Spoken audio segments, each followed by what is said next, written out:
반갑습니다. 예, 그간 평안히 잘 지내셨습니까? 오늘 열애사를 오면서 동국대학교를 지나쳐 왔는데 연등들이 아주 예쁘게 달려 있는 걸 봤습니다. 죄송합니다.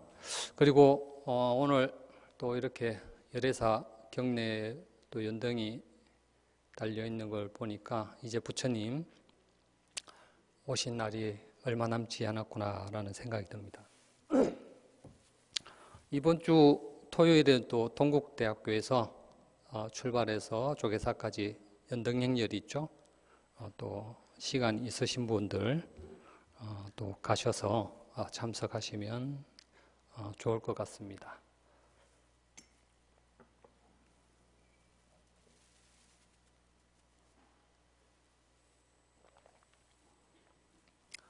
오늘 본문에서는 본문 주제를 올바른 견해를 가진 불자가 되자, 올바르게 판단하는 지혜를 갖추자라는 주제로 말씀을 들어볼까 합니다. 올바른 견해, 그리고 올바르게 판단한다. 우리가 어떤 것을 올바르게 판단한다는 것은 쉬운 일이 아니죠. 그런데 우리가 현실 세계를 살아가다 보면 항상 우리는 어떤 것을 선택해야만 하는 입장에 항상 놓이게 됩니다. 무엇을 어떻게 선택하느냐. 크게는 세속에서는 결혼도 선택해야 되고, 또는 직장, 학교 문제 등 큰 문제들.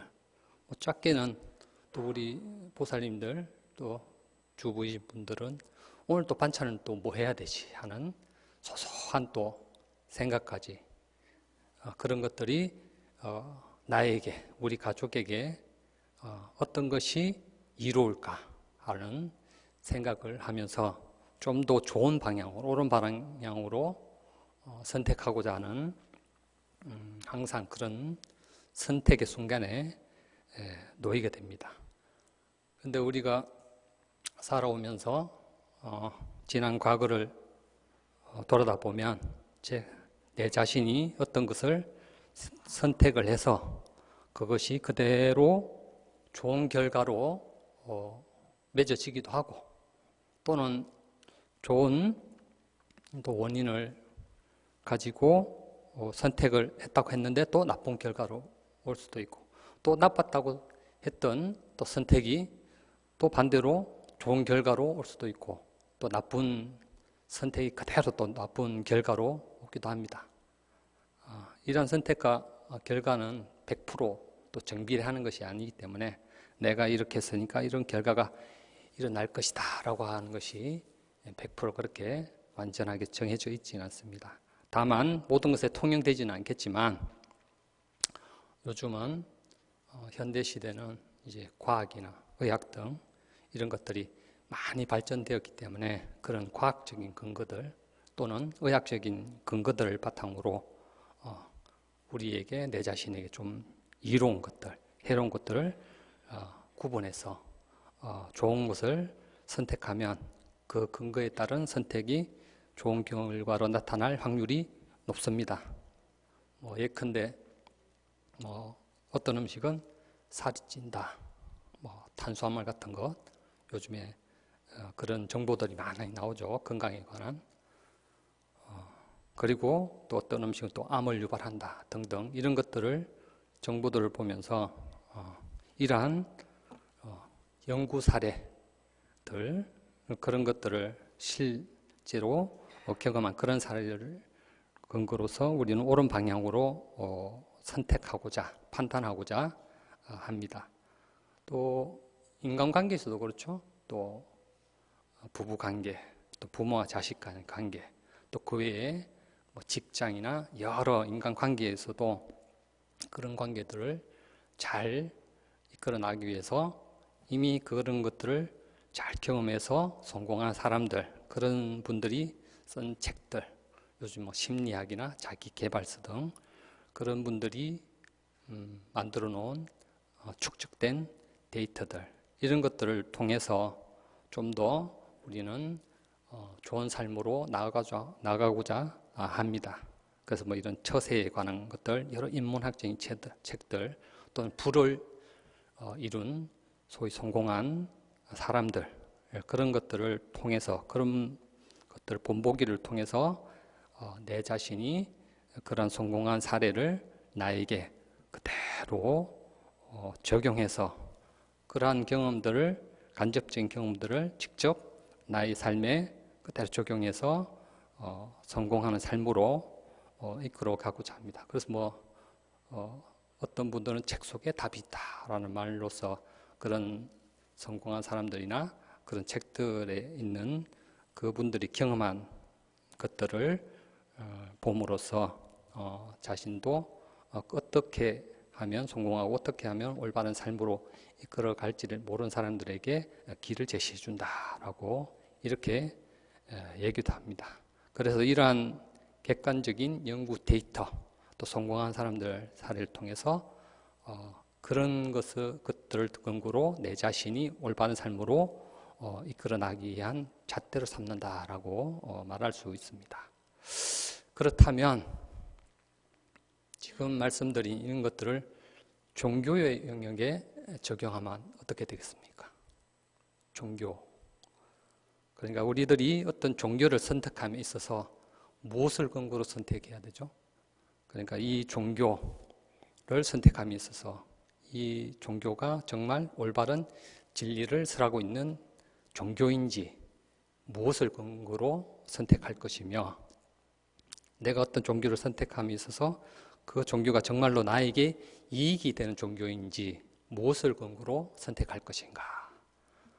종교란 것은 과거 이래로 지금까지 인간 개개인에게 절대적인 영향을 끼칩니다. 그래서 종교를 선택한다는 것은 그 사람의 정신세계가 완전히 달라지게 됩니다. 예컨대 예를 들어서 기독교에서 신이 이 세계를 창조했고 신의 구원을 믿는다라고 믿는 순간 그 사람이 믿지 않았던 때와 딱 믿기 시작하는 때에서 그 사람 정신세계는 완전히 변화하게 됩니다. 모든 것은 신의 뜻대로라는 사고로 전환되게 됩니다. 이것은 우리 불자님들도 부처님 가르침을 받들어서 실천하고 있는 것을 보면 타 종교에서 그렇게 하는 것도 당연히 이해가 되겠죠.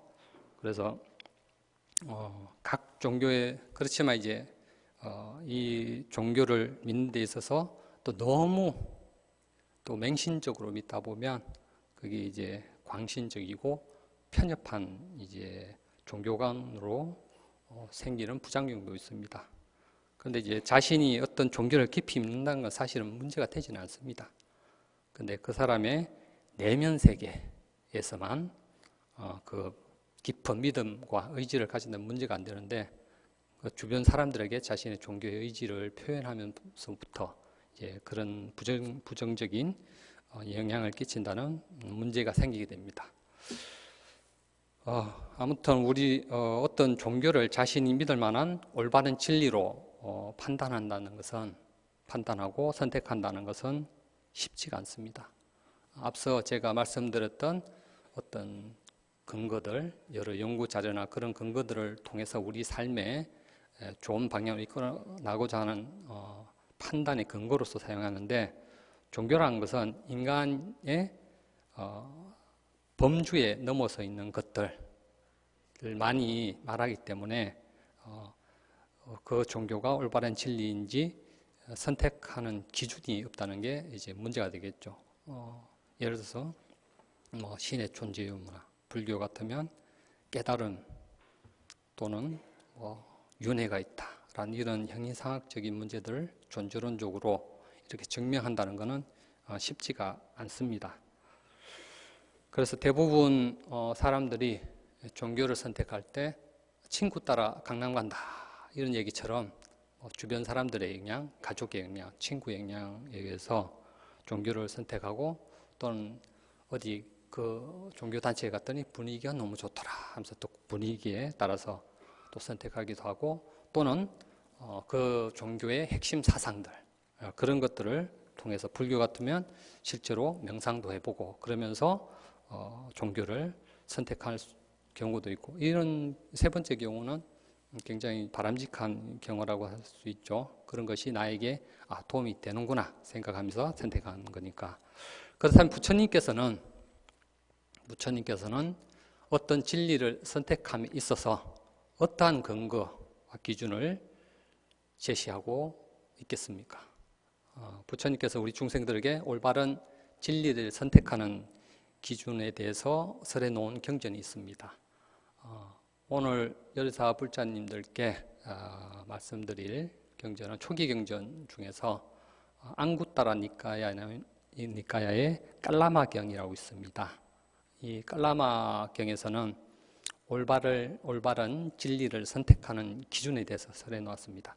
이 경전은 제가 지난 본문에서 짧게 인용했었던 적이 있습니다. 요즘 넷플릭스에서 나는 신이다라는 프로그램 방영이 되었죠. 저는 넷플릭스를 보지 않고 TV도 없기 때문에 유튜브나 이런 데서 그런 정보를 통해서 그런 사이비 문제를 접했는데 이 사이비 문제는 현재뿐만 아니라 과거부터 일제시대 때 백백교, 그다음 모음진리교 등 여러 이제 사이비 종교들이 있었고 그 사이비 종교에 있는 사람들은 사람들의 심리를 교묘하게 이용해서 그 사람들의 정신을 지배해서 그 사람들이 자기 단체에서 벗어나지 못하도록 해서 그 사람들에게 재산을 갈취한다든지 또는 폭행, 살인, 성착취, 또 집단살인 같은 문제도 있었고 이런 것들이 사이비 종교에서 일어나는 큰 문제입니다. 그래서 어떤 잘못된 종교를 선택하면 그 사람 인생뿐만 아니라 그 사람 가정, 풍비박산이 나고 그래서 종교를 선택함에 있어서 올바른 종교를 선택한다는 것과 올바른 종교관으로 살아간다는 것은 굉장히 중요합니다.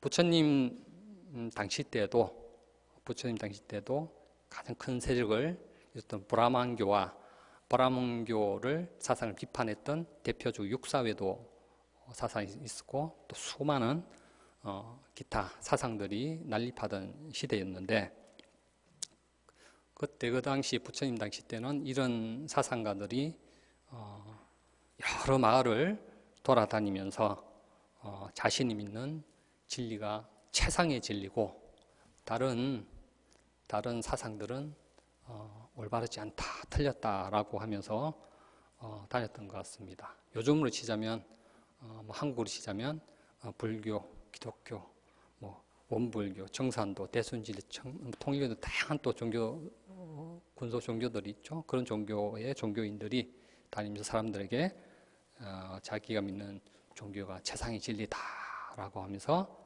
전파하고 다니는 것과 같다고 생각하시면 됩니다. 그래서 이 깔라마경에서는 부처님께서 우리 중생들이 올바른 진리를 선택함에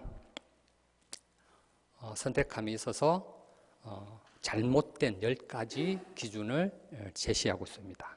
그에 반해서 또 올바르게 선택하는 기준도 제시하면서 어떤 것을 올바른 진리로서 선택하고 받아들일 것인지 아니면 받아들이지 않을 것인지 요즘 말하면 어떤 종교가 내가 믿어도 되는지 믿어서는 안 되는 종교인지에 대해서 판단하는 기준이라고 이해할 수 있습니다.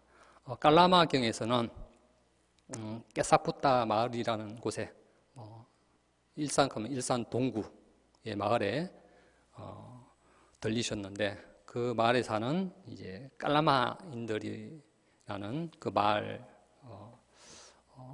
사람들이 부처님을 찾아와서 브라만교 이제 바라문들과 여러 사상가들, 수행자들이 우리 마을에 들리면서 자기 종교의 사상이 옳고 다른 것은 틀렸다라고 계속 이렇게 하고 있는데 무엇이 옳고 무엇이 그런지 잘 모르겠습니다.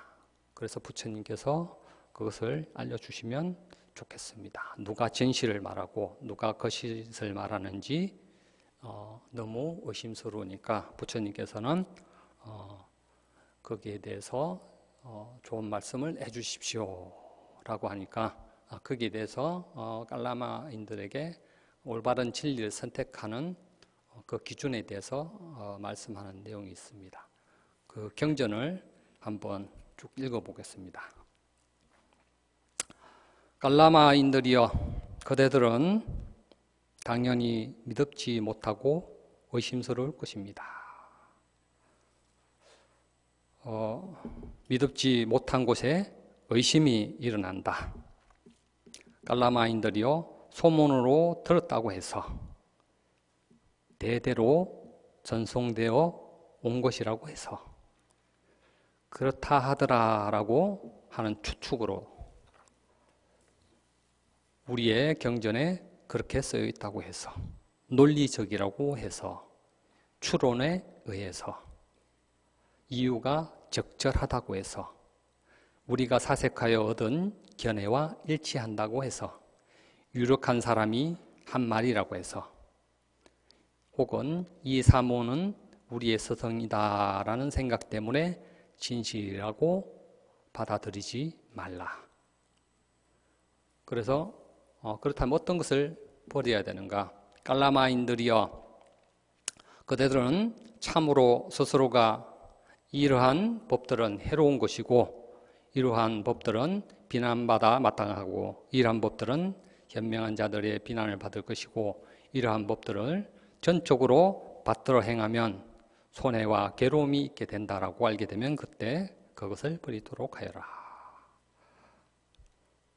버림의 기준이고 받아들임의 기준은 깔라마들이여, 그들은 참으로 스스로가 이러한 법들은 유익한 것이고 이러한 법들은 비난받지 않을 것이며 이러한 법들은 현명한 자들의 비난을 받지 않을 것이고 이러한 법들을 전적으로 받들어 행하면 이익과 행복이 있게 된다라고 알게 되면 그것을 구축하여 머물러라. 그렇다면 이 받아들임과 버림의 기준, 자신에게 손해가 되고 또는 이익이 되는 기준인데, 그럼 손해가 되고 이익이 되는 그 판단의 근거는 무엇이냐? 깔라마인들이여, 이를 어떻게 생각하느냐? 사람의 4명 가운데 탐진치가 일어나면 그것은 그대에게 이익이 되겠는가 손해가 되겠는가? 손해가 됩니다. 만약에 탐진치가 일어나지 않는다면 이익이 되겠는가 손해가 되겠는가? 이익이 됩니다. 쇠존이시여.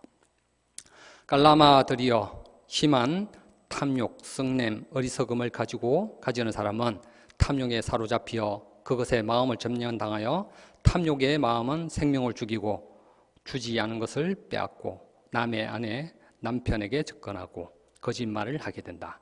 또한 다른 사람에게도 그렇게 하도록 유도한다. 그러면 이것은 오랜 세월 동안 그에게 손해와 괴로움이 되지 않겠는가? 손해가 됩니다. 세존이시여. 반대로 탐욕과 성냄이 일어나지 않는다면 이익이 됩니다. 세존이시여 라고 하고 있습니다. 그래서 깔라마인들이여, 그래서 나는 이와 같이 10가지 기준을 말했던 것이다. 그래서 손해가 되면 버리고 이익이 되면 받아들여라 라고 경전에는 말하고 있습니다. 소문에 의해서, 소문에 우린 들리는 소문, 대대로 전승되어 온 전통이 그렇다. 추측. 그러니까 뭐뭐라 카드라 통신 아시죠? 예, 카드라 통신. 그러니까 성전에, 우리 경전에 그렇게 쓰여 있어 라고 하는 거, 그 논리적이라고 해서 그럴듯한 추리로서 이유가 적절하다고 해서 우리가 사색하여 얻은 견해와 내가 생각하는 것 같네? 이런 것들, 그 유력한 사람들 말이라고 해서 이 수행자가 나의 스승이다 라는 생각으로 진실을 받아들이지 말라. 이것은 10가지 인간이 사유하는 방식의 한계를 진리를 지적하고 있는 겁니다.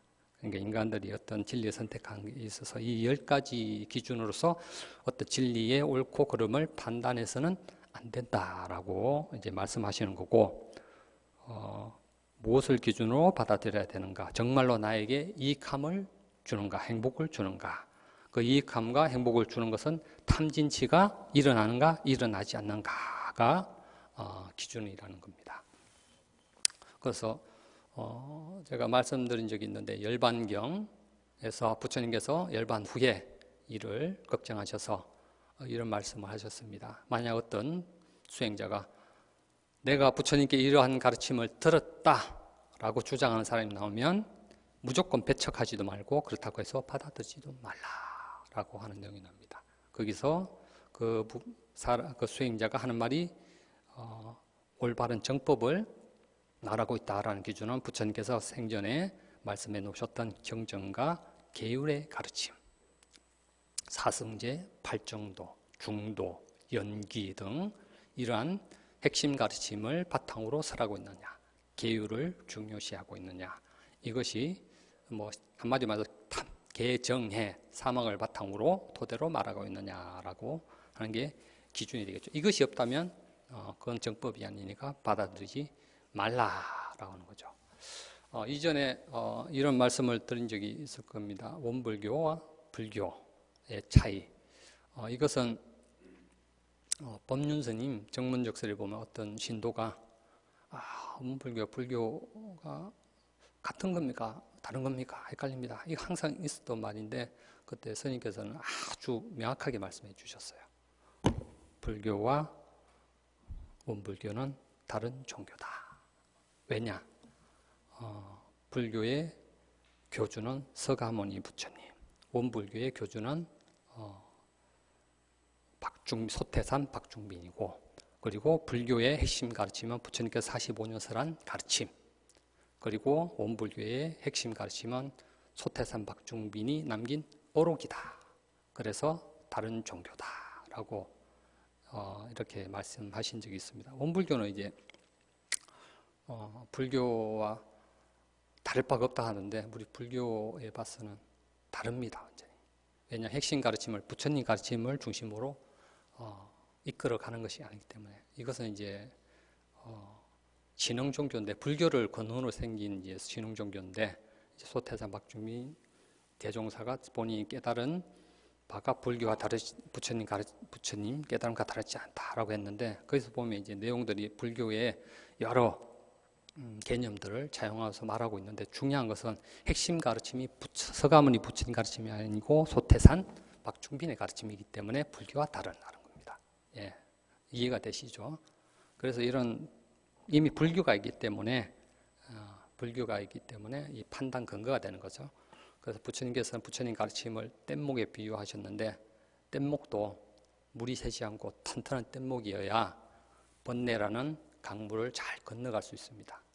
이미 이제 부처님께서 가르침과 수행 방법, 깨달음 이런 길을 말씀해 놓으셨는데, 유사불교 그 내용을 보면 너무나 빈약하고, 그 부처님 가르침을 토대로 본인들의 이제 그 어떤 부처님과 깨달음과 다르지 않다라고 하는 어떤 분의 그거를 이제 높이기 위해서 해놨는데, 그리고 본인들이 신불교, 우리는 구불교를 하는데 부처님의 가르침을 넘어설 종교는 없습니다. 그리고 불교라는 용어를 쓰니까 사람들이 헷갈려하는 거죠. 사실 불교라는 용어도 빼야 되고, 사실 소태산교 뭐 이렇게 하든지 해야 돼요. 왜냐하면 불교, 부처님의 가르침, 소태산 박중빈은 부처님이 아닙니다.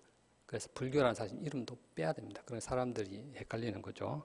그래서 이런 이미 부처님의 판단, 가르침이 있기 때문에 판단 근거로서 작용하는 겁니다. 아무튼 깔라마경에서는 만약 탐진치가 일어난다면 사람이 탐진치에 사로잡혀서 다른 사람을 죽이고 재산을 빼앗고 남의 아내나 남편을 접근하고 거짓말하고 다른 사람에게도 그렇게 하도록 유도한다.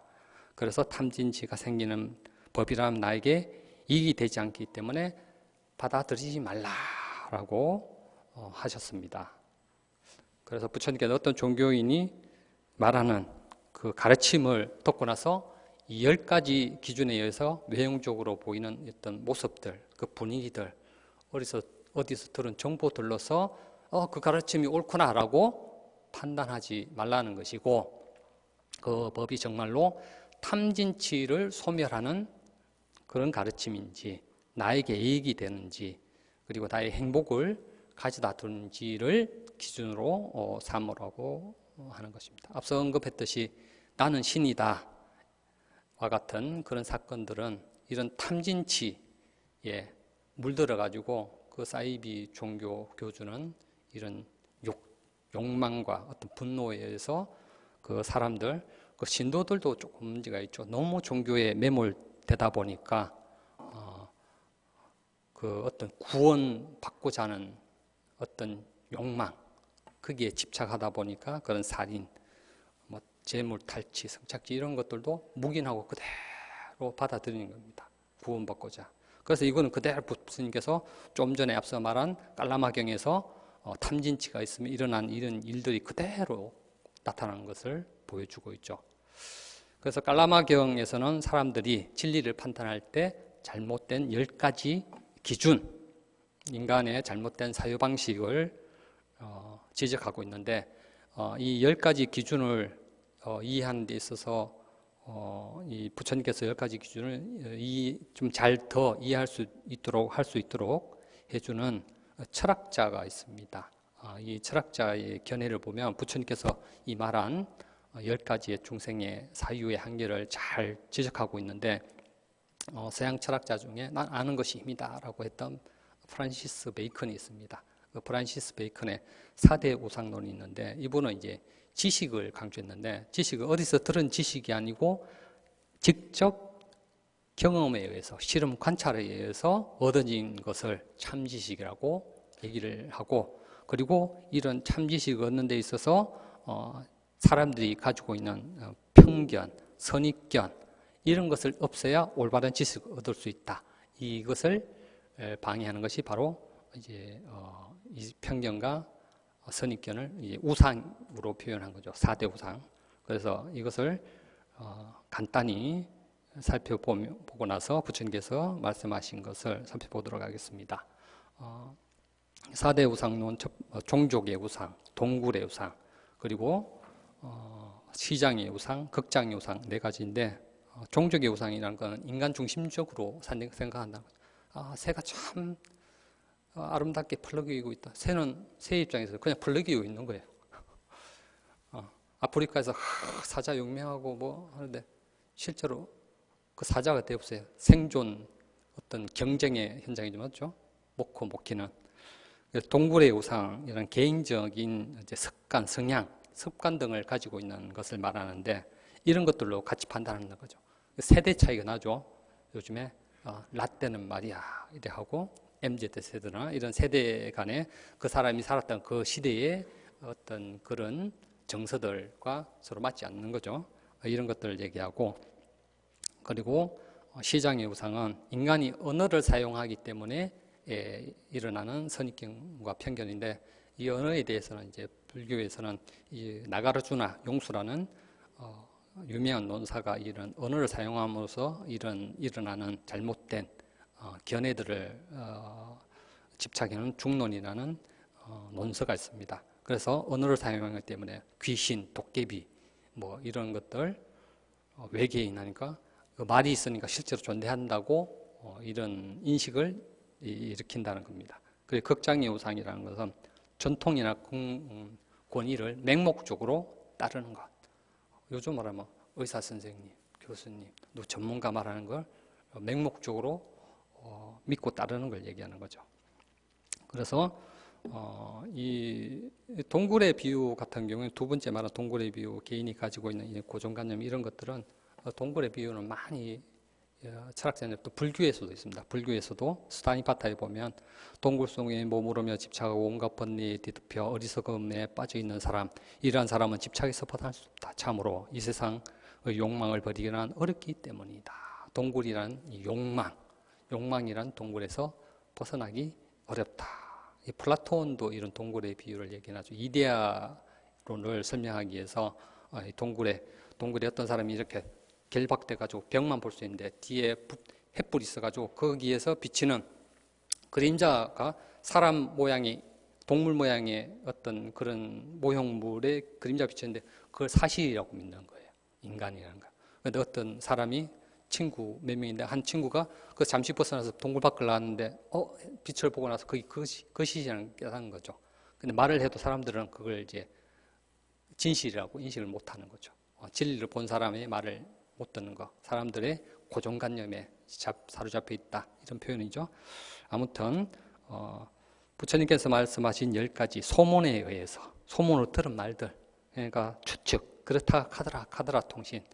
우리들은 이런 누가 뭐뭐라 카더라 하는 이런 근거가 부족하고 소문과 추측을 마치 사실인 것처럼 인식하는 경우가 많습니다. 예전에 뭐 선풍기 틀고 자면 죽는다, 뭐 전자레인지에 뭐 돌리면 암 걸린다, 뭐 이런 루머들이 있는데 실제로 이거를 연구해 보니까 실험 관찰해 보니까 사실이 아니라는 게 밝혀졌죠. 뭐 과거에는 뭐 밤에 손톱 깎으면 쥐가 먹어서 그 사람 똑같이 변해서 뭐 이런 얘기도 있었고 다리 떨면 복 나간다는, 과거 시대에는 전기가 없었던 그런 시대에는 손톱이 밥에 들어갈 수도 있고 또 다리 떨면 나쁜 습관이죠. 그런 것을 없애기 위해서 만들어진 이런 말이라고 할 수도 있습니다. 요즘 같으면 인터넷이나 매스컴에서 가짜 뉴스, 추측성 보도 뭐 이런 것들에 의해서 정치인들 또 연예인들이 그런 뭐뭐라 카더라 하는 추측성 보도가 더 커져서 또 악플러가 생기고 그리고 또 자살까지 하는 이런 문제들이 발생하기도 합니다. 그런데 우리들은 그러한 잘못된 정보들, 소문들, 말을 듣다 보면 사실로 인식해서 잘못된 정보들을 그대로 받아들이는 경우가 많습니다. 제가 옛날에 이제 25년 전에 통사성가대학에 있을 때 하암살림 아시죠? 하암살림 겨울에 한 달 동안 하암법회, 하암경을 강의하면서 그리고 이제 벽면에 한 10만 개 이상의 이제 연가 위팩을 붙고 토요일마다 법성기를 합니다. 제가 한 2년 정도 거기에 이제 하암살림 때 연부를 했었는데 나중에 하암살림이 끝나고 어떤 신도님께서 이제 어떤 소문 얘기해 주는데 스님이 어떤 돈 많은 신도가 스님에게 절을 지어줬다고 이런 얘기가 소문이 있습니다 하는 거예요. 이제 황당했어요 그때. 그러니까 이제 실제로 누가 지어줬으면 안 억울했을 건데 예, 그런 소문. 그러니까 그 당시 때 나이도 굉장히 제가 또 동안이었거든요. 그러니까 동안이고 그때 제가 지금 이제 50인데 그때 나이가 이제 한 29, 30, 한 중학생으로 보였어요. 중고등학생으로. 정말로. 이제 굉장히 동안이고 하니까 어디게 보이고 정안이고 연불 소리도 좋고 하니까 누가 저런 스님을 누가 후원하지 않을까 하는 중생들 심리겠죠. 이런 것들이 이렇게 소문과 떠들어 다니는 거죠. 그래서 지금도 아주 억울합니다. 농담이고요. 그래서 어떻습니까? 오늘 우리 열애사 불자님들께서는 이런 자신은 이런 소문이나 추측성 이런 것들에 근데 끄달리지 않고 이성적으로 합리적으로 어떻게 사실에 가해서 판단하고 계시다고 생각하십니까? 그런데 생각해 보면 우리 중생들은 지금 말씀드린 이런 소문이나 SNS 또는 매스컴 등에 떠도는 이런 정보들을 그대로 받아들이는 경향이 있습니다. 물론 이제 그런 매스컴이나 인터넷에는 좋은 정보들도 있겠지만 또 가짜 뉴스나 또 사실이 아닌 정보들도 많이 있죠. 그래서 그 정보들이 실제로 맞는 말인지 아닌지 우리는 확인하지 않고 그대로 그것을 받아들이게 되면 우리한테 선입견이나 편견으로 굳어진다는 거죠. 앞서 비유한 것처럼 플라톤의 동굴의 비유처럼 그 동굴에 비치는 그림자가 사실인 것처럼 인간의 사고가 그렇게 선입견이 생긴다는 거고, 뇌과학적으로도 우리가 어떤 잘못된 정보가 입력되면 계속 뇌에서 그게 옳다고 계속 판단한다는 겁니다. 부처님께서는 이런 소문의 추측으로 떠돌아다니는 그런 것들로 잘못된 선입견이나 편견으로서 진리가 옳다고 판단해서는 안 된다라고 하시는 거고, 그것이 진짜로 나한테 이익이 되고 행복을 주고 탐진치가 소멸되는 것인지를 판단의 기준으로 삼으라고 얘기하시는 거죠. 그래서 직접 그 절이나 교회나 뭐 다른 종교단체 실제로 가보고 거기서 말하는 교리를 들어보고 핵심 가르침이 무엇인지 알아보고 종교활동도 해보고 했는데 너무나 좋더라 하면 믿으면 되는 거죠. 그런데 아니다 싶으면 딱 이제 올바른 진리가 아니구나 하면 나와야 된다는 겁니다. 그래서 말씀드린 적이 있는 경전의 내용인데 마찌마니카의 질문자의 경이라는 경에 보면 부처님께서는 바라모니여, 이렇게 법은 스스로 보아 알 수 있고 시간이 걸리지 않고 와서 보라는 것이고 향상으로 인도하고 지혜로운 자들이 각자 알아야 하는 것이다 라고 설하셨는데, 와서 보라, 직접 와서 관찰해보고 경험해보고 실제로 가르침대로 되는지 확인해본 후에 그렇게 된다면 받아들여라 라는 그런 의미로 해석할 수 있습니다. 마찌마니까 초기 경전인 마찌마니카 우빨리아의 경이라는 경전에 보면 우빨리아라는 그 당시에 굉장히 돈도 많고 큰 부유한 장자가 있었는데, 그분은 원래 자이나 교회를 후원한 신도였는데 부처님의 가르침을 듣고 부처님께 기하겠다, 개종하겠다는 거죠.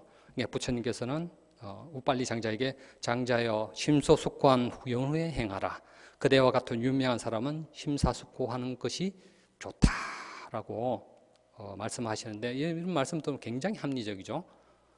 빨리 와 라고 하는 게 아니고 정말로 불교로 계속 불교의 종교가 정말 진리를 말하고 있는 것인지 스스로 깊게 심사숙고해보고 판단해보라는 거죠. 그 당시에 그런 아주 유명한 사람이 갑자기 개종하면 사회적으로 문제가 될 수도 있겠죠. 그래서 부처님께서 그렇게 말씀하신 거로 볼 수가 있습니다.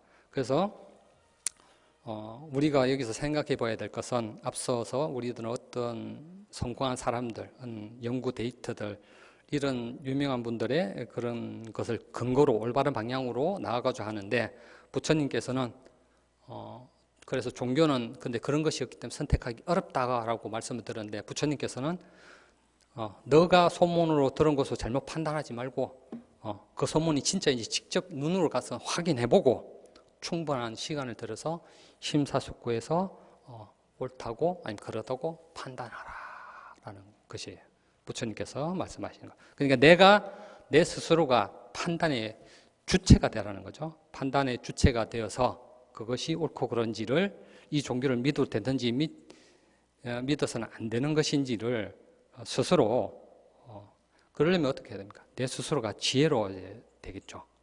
불교 같으면 어떻게 해야겠습니까? 그냥 뭐 아무 생각 없이 왔다 갔다 하는 게 아니고, 불교 가서 불교 대학에 가서 불교 핵심 교리를 배우고, 그리고 오늘같이 법문도 들어보고 실제로 기도도 해보고 명상도 해보고 하면서 이것이 나에게 이익이 된다, 탐진치가 소멸하는 데 도움이 된다라고 판단되면 받아들이라는 겁니다. 그래서 부처님께서는 이러한 10가지의 잘못된 기준, 그 중에 또 유력한 사람의 말이라고 해서는 앞서 말씀드린 프란시스 베이컨의 우상론 중에 시장의 우상, 그러니까 전통이나 권위를 맹목적으로 따르는 거.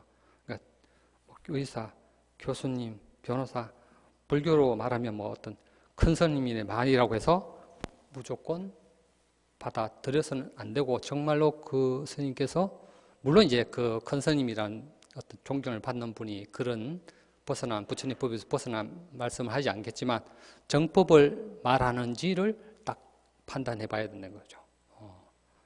앞서서 갑자기 그런 분이 사실 내가 서가모니의 후신이요 이러면 어떻게 되죠?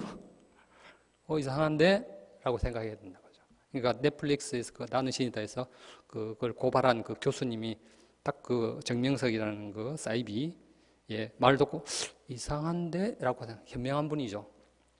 그런데 현명함이 없다면 어떻게 되겠어요?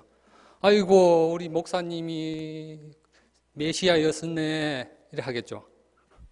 불교 같으면 아이고 우리 서가모니 부처님 후신이 복 받겠네 이러면 안 된다는 거예요. 이렇게 하려면 올바른 지혜를 갖추고 법문을 들으면서 부처님의 가르침을 듣고, 그러한 사이비들은 아주 교묘하게 사람들 심리를 건드려서 계속 믿게 만들겠죠. 그런데 걸려들지 않으려면 지혜로 져야 된다는 겁니다.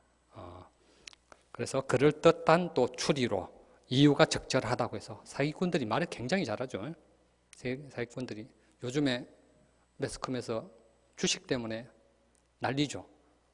그 유명인 뭐 가수, 그게 또 재계의 유명한 분들, 또 뭐 의사부터 해서 유명한 분들이 인생은 항방이요 라는 생각으로 인생의 쓴맛을 보고 있죠, 지금. 이제 그래서 이러한 것들로 해서 판단하지 말라는 건데, 부처님 중론이라는, 앞서서 말씀드린 중론에 나가라 주노라가 말한 인간 사유에 의해서, 언어에 의해서 구성된 이론들은 진리의 측면에서 모두 오류가 생긴다는 건데, 예를 들어서 어떤 나무 막대기가 있는데, 나무 막대기가 이 막대기보다는 길고 이 막대기보다는 짧다라고 하는데, 이 막대기 다 치고 막대기 하나만 딱 들고 깁니까 짧습니까 하면 어떻게 얘기해요? 막대기 자체는 길다 짧다라고 정의 내릴 수 없습니다. 비교 대상이 있어야만 되는 거죠. 그래서 이것을 불교적으로는 공하다, 실체가 없을 뿐, 그것을 우리의 언어로서 길다 짧다라고. 그러니까 앞은 뒤라는 조건을 근거로 존재하죠. 연기법이죠. 이것이 있으면 저것, 뒤가 없으면서 앞을 얘기해 보세요. 우리 앞 하는 순간 뒤라는 전제가 있기 때문에 표현할 수 있는 겁니다. 그런데 앞서서 막대기를 비유한 것처럼 막대기 자체는 어떤 길고 짧은 대상이 없다면 그것은 정의 내줄 수 없고, 그것은 실체가 없는데 우리는 그냥 그것으로서 있다라고 지금 그 진실을 모르기 때문에, 이 언어라는 것은 이런 한계가 있다는 거죠. 그래서 부처님께서 말씀하신 이러한 판단 기준, 그런데 우리는 그래서 부처님께서는 수행자들에게 실제로 수행해봐라, 깨달아봐라, 그러면 언어를 넘어선 그 이치를 깨닫게 된다라고 하시는데, 우리 중생들은 어떻습니까? 아직 깨닫지도 못했고 수행도 낮다 보니까 올바른 판단에 할 수 있는 그러한 지혜도 없는데, 그래서 부처님께서 10가지 인간의 사유의 한계를 말씀해 주신 거예요. 이렇게 해서 진리를 판단하지 말라는 거죠. 이런 생각으로 추리나 논리, 뭐 이런 중생이 그럴듯한 이런 것들로 그것이 아니라 탐진치를 없애주고 나에게 행복과 이익을 주는지를 기준으로 삼아야 된다라고 하는 거죠. 만약 불교가 아닌데 기독교에서 불교와 비슷한 같은 얘기를 한다, 그럼 믿어도 된다는 거죠. 예, 그런데 부처님 말씀이 아닌 거면 믿으면 안 된다라고 하는 거죠. 그래서 오늘 본문에서는 이런 10가지 중생들이 판단하는, 잘못 판단하는 인간의 사유의 한계, 이런 것들을 부처님께서 그런 식으로 판단하지 말고 탐진치가 일어나지 않고 나에게 이익이 되고 행복이 되는 그런 진리를 받아들여라 라고 하십니다. 어떻습니까? 오늘 여대사 불자님들은 부처님의 가르침을 믿고 실천하는데 이롭고, 자신이 이롭고 자신에게 행복을 준다고 생각하십니까? 예, 그러면 믿고 따르시면 됩니다. 그래서 부처님께서 지향하시는 근본적인 진리의 판단 기준은 바른 지혜로서 세계를 있는 그대로 보는 것입니다. 세계를 있는 그대로 보는 것이라는 것은 깔라마경에서 말한 사람들이 어떤 사문이나 외형적인 이름에 걸려서 선입견이나 편견으로서 보는 것이 아니고, 이 세계가 모두 인연에 의해서 생긴 것이라고 관찰하는 것.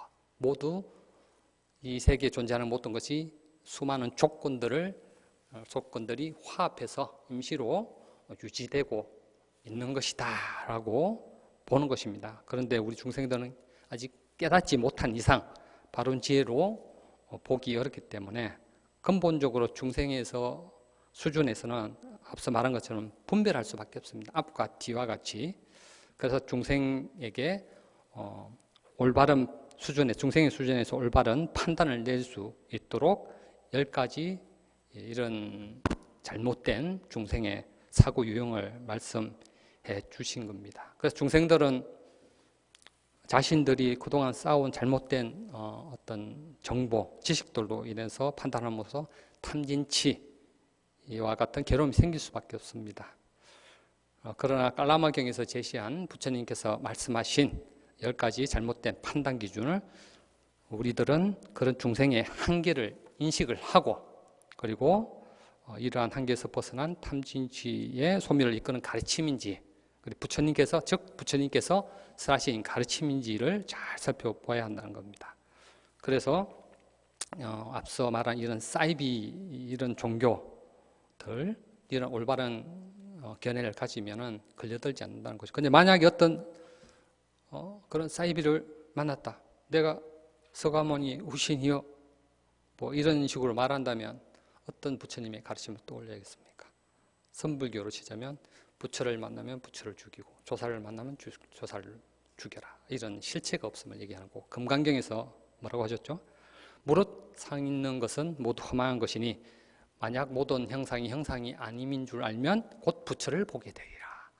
초기 경전에 쌍유다니까의 왁갈리라는 비구가 아파서 부처님을 챙겨 못했는데 부처님 뵙기를 원하니까 부처님께서 오시니까 부처님 그동안 뵙지 못해서 너무 후회된다고 하니까, 왁갈리여, 이 썩어 문드러질 이 몸을 봐서 못하겠는가? 왁갈리여, 법을 보는 자는 나를 보고 나를 보는 자는 법을 본다. 이 세상 모든 것이 무상하다. 무상한 것은 괴로움이다 라고 하는 이런 가르침을 떠올리면, 이런 올바른 견해에서는 그런 것들의 사이비에 걸려들지 않는다는 거죠. 외부에 보이는 이 형상, 이 물질이, 이 몸뚱아리가 무상하고 실체가 없는 것인데, 이 몸뚱이로 나를 보려 하지 말고 나를 보려고 한다면, 그리고 나를 보려고 한다고 해서, 외형적으로 본다고 해서, 불상을 본다고 해서 부처를 볼 수 있는 것도 아니고, 너 자신을 관찰하는 거죠. 경전에도 외부에 뭐 관찰하니까 네 자신, 네 몸뚱이를 잘 관찰해라.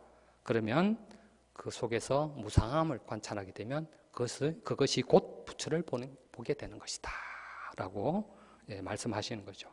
그래서 이런 관점을 가지면 앞서 말한 이런 사이비들, 내가 메시아다, 내가 스가모니 후신이다, 이런 사이비들의 말에 걸리지 않게 된다는 거죠. 딱 듣는 순간 이상한데 하면 거기서 벗어나야 된다는 겁니다. 그래서 오늘 참석하신 열애사불자님들께서는 깔라마경에서 부처님께서 설하신 이런 올바른 진리를 판단하는 기준을 잘 숙지하셔서 올바른 견해로서 그 견해를 가지고 인간이 가진 10가지 그릇된 사유의 한계를 인식해가고 그대로 진리를 볼 수 있는 그런 부처님의 가르침을 현실에도 그대로 적용해서 잘못된 그런 견해에 빠지지 않고 사이비와 같은 데 빠지지 않도록 스스로 올바른 판단할 수 있는 올곧은 불자가 되기를 기원드리면서 오늘 본문을 마치고자 합니다. 성불하십시오.